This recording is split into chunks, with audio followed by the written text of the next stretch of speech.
Right, so for anyone now familiar with the deeply unpleasant side of Israel's apologist-in-chief that presents himself as spokesman for the Israeli government, the British former chair of Labour Friends of Israel no less, David Mencer, him popping up on your TVs may well elicit a groan because you know the indefensible will be defended with equal amounts of disinformation, arrogance and aggression. Handing someone with a Napoleon complex license to defend Israel no matter what they've done or plan to do was never going to be something that would appeal to most people who are already rightly appalled over the last 20 months of Israel's genocide of Gaza. But where so many of us have been calling this out for some time, the mainstream media has been typically two scats behind, either because the editorial line is so stringent they can't speak out.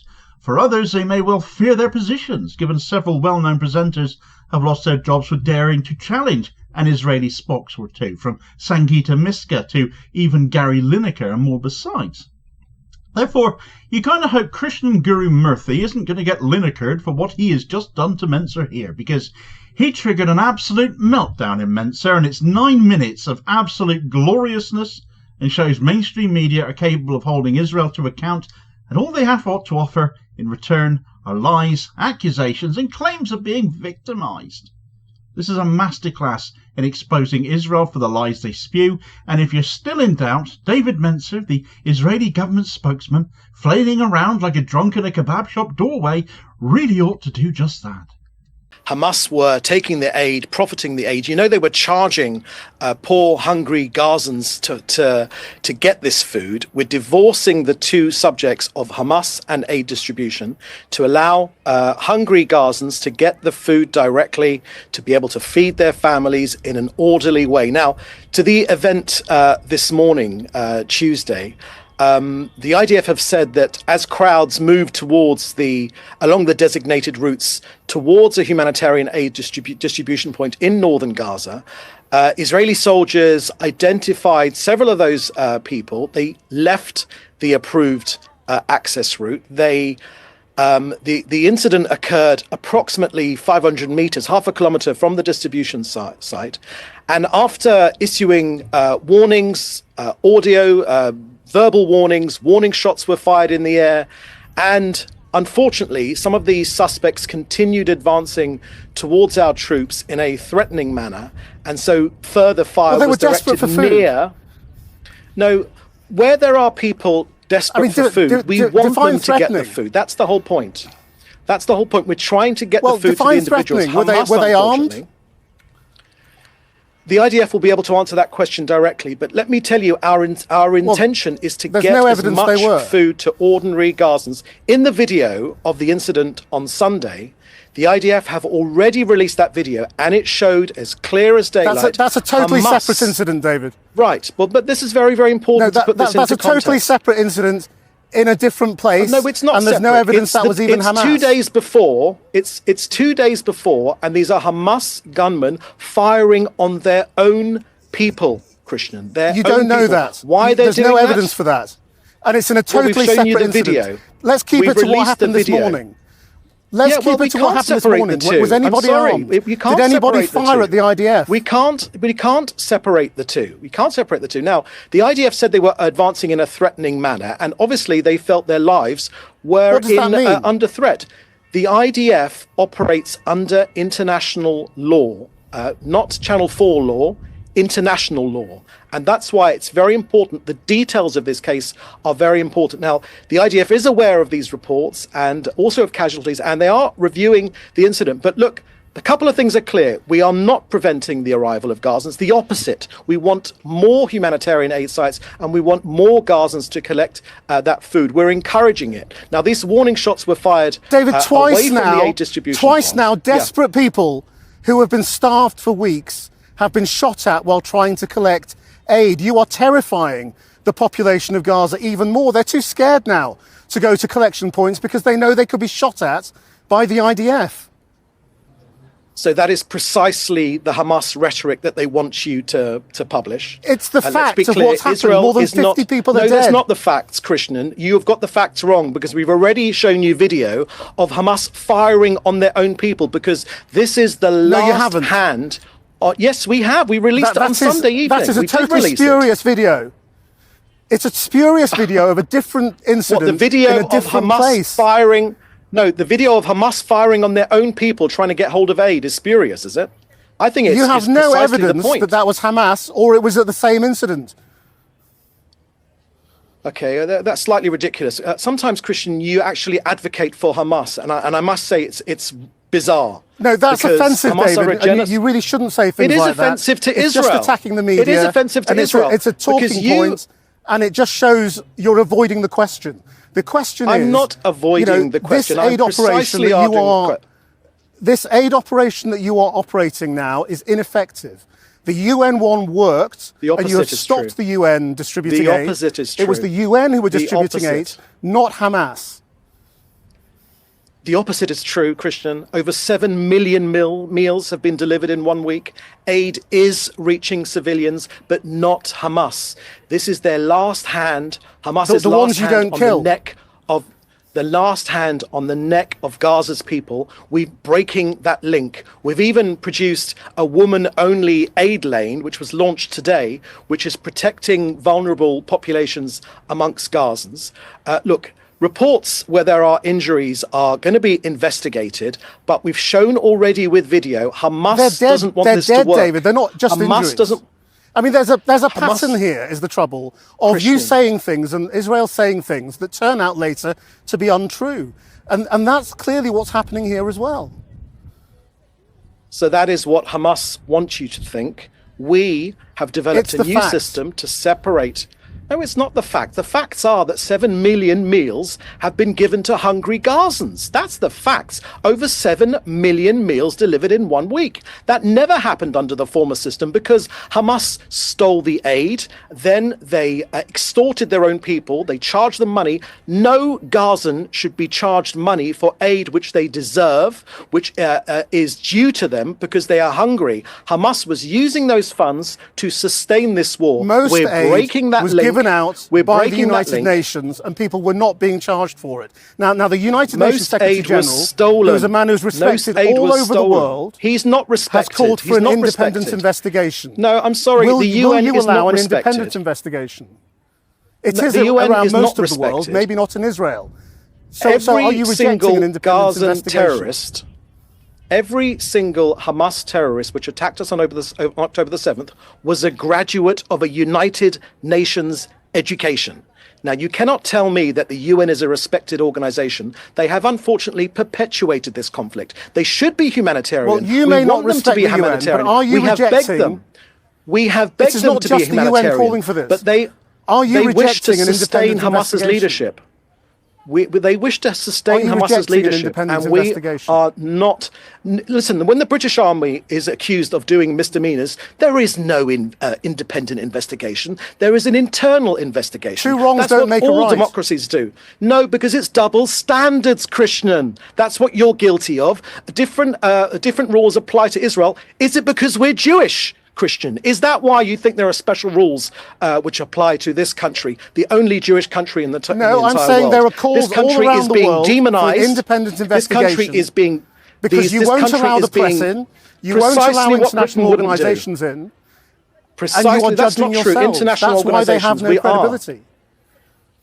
we do have credibility. You're not and allowing the international Gazans- media in. You do not give free passage to the United Nations. You've expelled UNRWA, the organisation which was dispensing aid, and you're saying that you'll investigate yourselves. It's no wonder people don't trust that.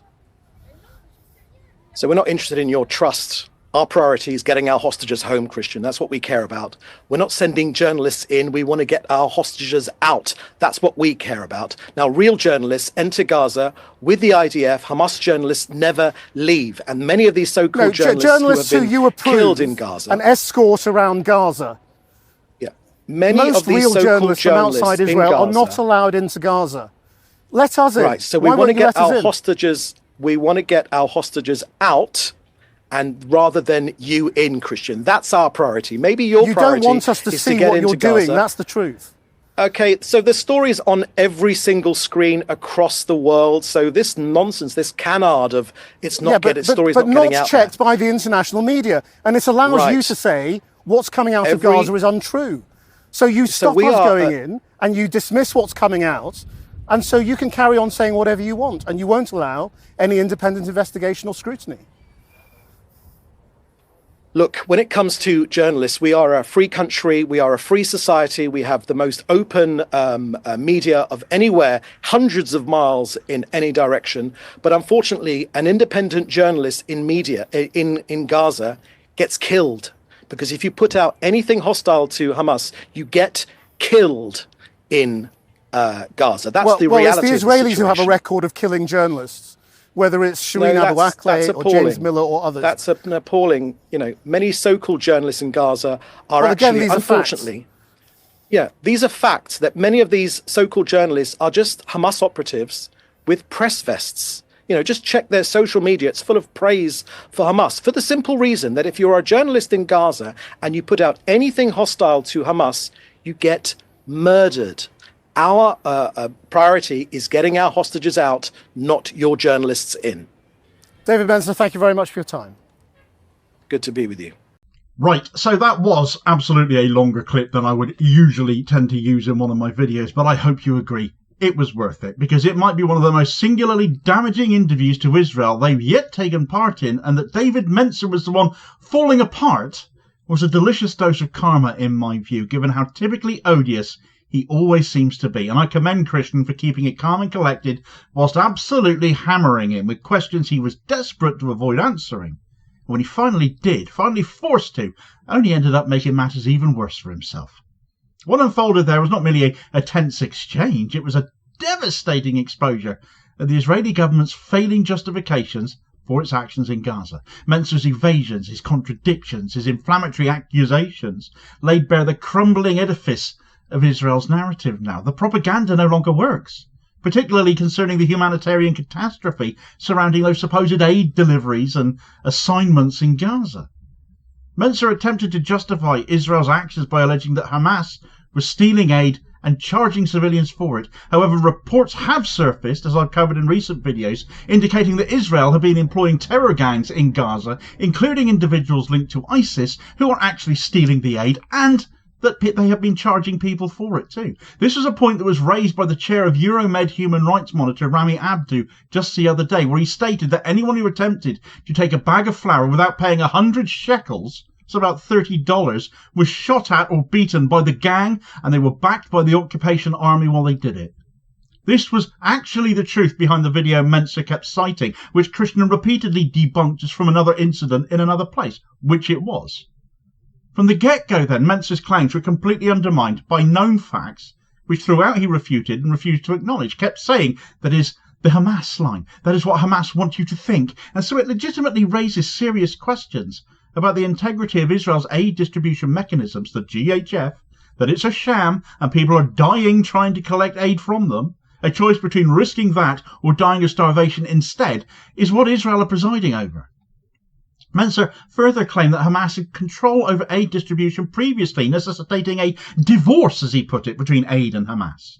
This assertion implicitly targeted the United Nations Relief and Works Agency, UNRWA, which Israel had banned from operating in Gaza, as Krishnan made a point of raising. UNRWA had been legitimately feeding, treating and educating people in Gaza for years. Years of Israel's occupation, illegal as that is. Israel's banning of this UN agency, therefore, based on unsubstantiated claims, led to a dearth of funding for the group several months ago, as countries readily took Israel's word for it and stopped funding them. But again, that fell through as a pack of unsubstantiated Israeli lies. It led to a vacuum of support and aid that has now been filled by far less credible organisations who aren't actually interested in delivering aid at all, such as the GHF, which are supposedly a US entity, but have turned out instead to have been Israeli-sponsored and are now reportedly being funded by Mossad. The replacement of UNRWA with such a sham system, is only to Israel's benefit, not Gaza at all, and we're seeing that happen, lethally so. It's been shown by the reports of the IDF gunning down civilians approaching for aid, casting doubt on the sincerity of Israel's humanitarian efforts, as if we could ever believe there was any sincerity in that to begin with. But when questioned about the IDF's use of lethal force against Gazans approaching said aid distribution centres, though, Mencer claimed that the IDF opened fire because individuals approached aggressively. Guru-Murthy challenged this narrative, emphasising that those approaching were starving civilians. How could they be threats? Mencer struggled to define what constituted a threatening approach that would justify lethal force. It's not like ordinary Gazans are armed, and certainly none of the footage I've seen of these incidents has revealed Gazans carrying weapons. More like pots and pans. As the interview continued, Mencer got more and more desperate, accusing Guru-Murthy of supporting Hamas, simply for pointing out the lack of evidence implicating Hamas in attacks on aid distribution centres. Guru-Murthy found this accusation offensive. Well, of course he would. Anyone would. It's illegal to show support for Hamas here in the UK. It's a dangerous accusation for Mencer to make. But to which Mencer responded by claiming that Guru-Murthy's questioning was offensive to Israel. It's that old chestnut again, isn't it? This tactic of deflecting criticism by labelling it as offensive is a common strategy used to avoid accountability. We're the victims here. Why won't you feel sorry for us? Offended by everything, guilty of nothing, really is a very apt description of Israel, and they're playing that victim card time and again. When pressed on the need for an independent investigation into Israel's actions, Mencer dismissed the United Nations as not being respected and suggested that the UN had perpetuated the conflict by benefiting Hamas. So now the UN is basically Hamas then. Is that how we're supposed to take that one? Of course, that assertion ignores the fact completely that Hamas emerged in 1987, more than 20 years into Israel's illegal occupation of Gaza, as a response to Israeli occupation. Not because of UN actions, UNRWA feeding them and running schools and women's refuges and all the rest. That's not Hamas. That's humanitarianism. Mencer's refusal to support an independent investigation is simply Israel running scared, as always, for transparency and accountability, and nothing summed that up quite by his absolute meltdown, accusing Guru-Murthy of calling for an independent investigation when no other nation has used them. You wouldn't demand this of any other nation, would you? He used Britain as the example and asked, it's because we're Jews that you demand this, isn't it? Every time they play that card, it incenses me, because they endanger Jews, be they Zionist or non-Zionist alike, all around the world. It has nothing to do with religion. It never has when you come down to it. It has everything to do with one side committing a genocide of the other. Guru-Murthy astutely identified the pattern in Israel's statements, though. Initial claims that are later proven false, something they've done again and again, something Mencer's literally paid to do, and frankly you need to be a sociopath to defend what is going on. But this pattern undermines the credibility of Israel's narrative. It raises questions about the veracity of their justifications for military actions, and forcing Israel into that position more and more, when all they have in lies, is something we need to see far more of, especially from the mainstream media. Mencer's reliance on debunked videos, falsehoods, unsubstantiated claims during the interview just goes to show this troubling trend, and how much trouble Israel are actually in trying to defend themselves now. Significant point of contention was Israel's restriction of international media access to Gaza. Mencer admitted we're keeping them out. But when asked about allowing journalists into Gaza to verify their claims, this lack of transparency forces the international community to rely solely on Israel's narrative, doesn't it? We have to take their word for everything, which has been repeatedly called into question more and more. Furthermore, the journalists who are actually in Gaza, who are refuting Israel's claims with evidence, have been killed by Israeli forces. More journalists have been killed over the last 20 months in Gaza than have died in pretty much every single conflict of the 20th century. And with Mencer contradictorily claiming that some were Hamas operatives in press jackets and that's why they died, whilst also stating that independent journalists are killed by Hamas. Well, make your mind up, which one's true then? Who have you identified as being one or the other? What evidence have you got for that? Why can there not be an independent investigation to ascertain the truth of what you're saying there? Well, it's quite simple, isn't it? Israel will be on the losing side of that as well, wouldn't they? Nearly 10 minutes into that interview, and then Mencer decided to bring up the issue of the hostages. Hadn't bothered with them previously, had he?